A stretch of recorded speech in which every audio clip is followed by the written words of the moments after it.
Alors maintenant, on va voir les usages actuels de l'IA. Alors, entre des modèles propriétaires, open source, et aussi voir aussi qu'il y a des initiatives personnelles. Alors, les usages actuels peuvent être groupés en trois grandes catégories. Je vous ai fait trois cercles là, qui correspondent à un cercle bleu, un cercle rose et un cercle marron. Alors, dans le bleu, là, nous avons les modèles propriétaires. Alors, ces intelligences artificielles sont développées par des entreprises, comme OpenAI pour ChatGPT, Google avec Gemini ou Anthropic avec Claude. Alors, elles offrent des solutions puissantes, mais totalement opaques.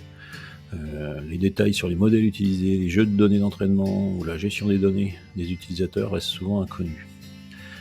Alors, ces outils sont super éventuellement pour une utilisation personnelle, mais posent des questions sur la transparence et la protection des données. Voilà, ça c'est cette première partie d'IA grand public. En gros, je vous déconseille de les utiliser avec vos élèves.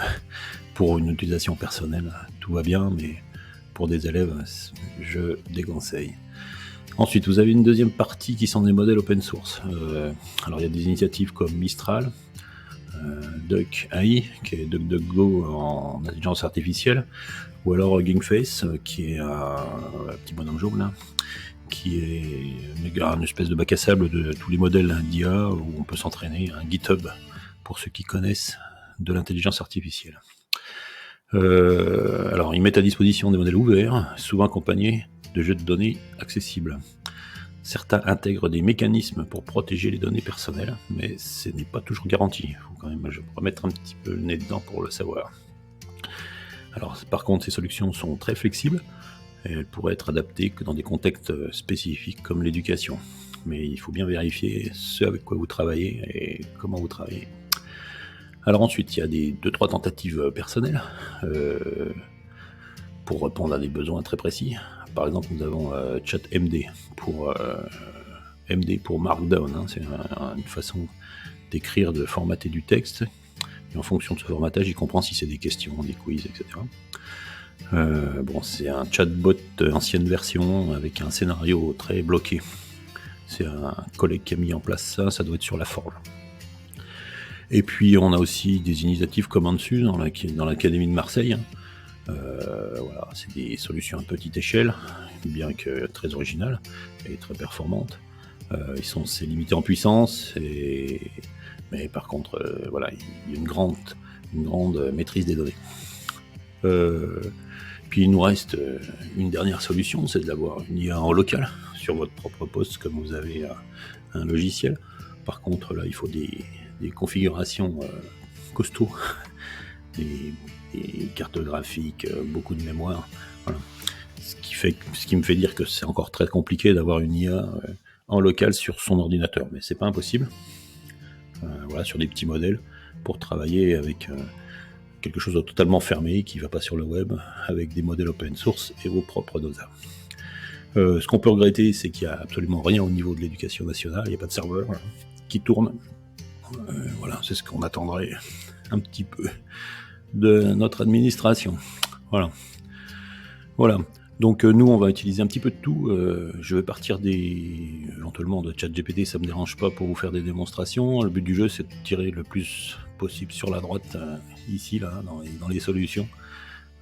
Et puis, voilà, ne pas utiliser ChatGPT avec des ressources à lèvres. Sinon, moi, ça me semble un petit peu bizarre. Alors, en EPS, comment on fait pour l'utiliser ? Bon, déjà intégrer le numérique en UPS, c'était un exercice délicat. Il fallait jongler entre les avantages et les inconvénients. Alors, d'un côté, les outils numériques apportaient une réelle plus-value pédagogique, comme des feedbacks instantanés qui permettaient aux élèves de corriger leurs gestes ou d'analyser leurs performances. Et tout ça se faisait en temps réel. Ça, c'est vraiment un gros avantage du numérique en EPS. De l'autre, ça pouvait entraîner aussi de leur part une perte de sens pour certains élèves, notamment lorsque la technologie prenait le pas sur l'expérience physique. Bon, après, s'ajoute un dilemme récurrent pour tous les enseignants, qui est spécifique au numérique, mais comment équilibrer le temps d'observation et le temps de pratique. Voilà. Donc cette gestion du temps est caractéristique de l'utilisation de supports numériques.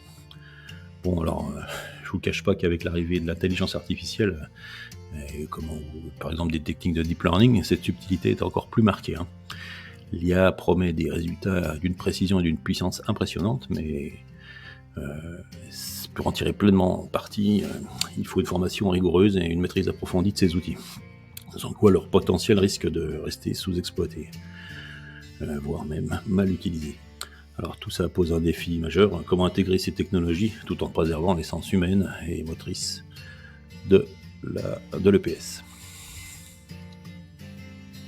Alors il fallait bien se lancer, ça n'a pas été fait. Donc je vous ai essayé de vous classifier 5 utilisations différentes de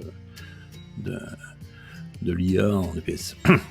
Alors en 1, là, on a une utilisation basique qui peut générer des questions, des quiz de jeux d'off ou des choses comme ça, des répétitions d'exercices, tout ce qui est répétitif, comptage de points en lutte, etc.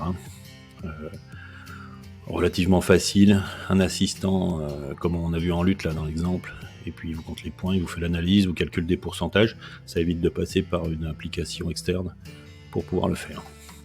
Relativement facile, je pense que ce serait quelque chose qui serait dans vos premiers objectifs si ça vous intéresse. Dans le deuxième niveau, il faut extrapoler un petit peu ces résultats, c'est de l'analyse de ces données, c'est un peu plus complexe. On va dire qu'on est à l'échelon de 2-3 séances, on est capable de reprendre des résultats en musculation et puis de proposer un plan de musculation derrière. Mais comme la proposition, à mon avis, elle ne peut pas dissocier de vos propres bases.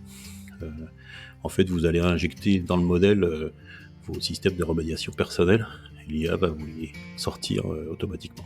Voilà, on va automatiser cette partie-là. En 3, c'est encore un peu plus complexe. On est sur des progressions qui sont, à mon avis, à l'année, voire sur plusieurs années. Et puis, c'est la constitution de séances. Voilà.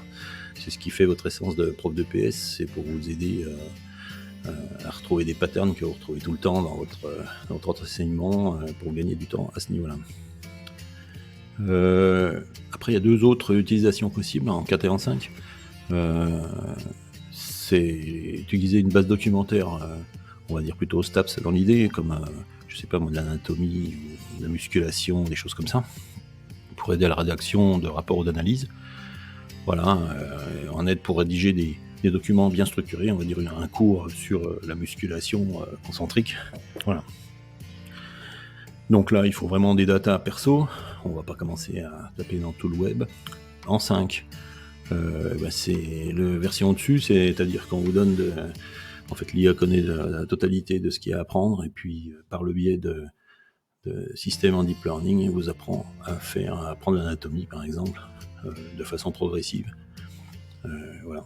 En gros, vous êtes en conversation avec un auteur de bouquin directement. Vous lui posez des questions, il vous répond, il sait s'adapter à vous en fonction de ce que vous savez pas.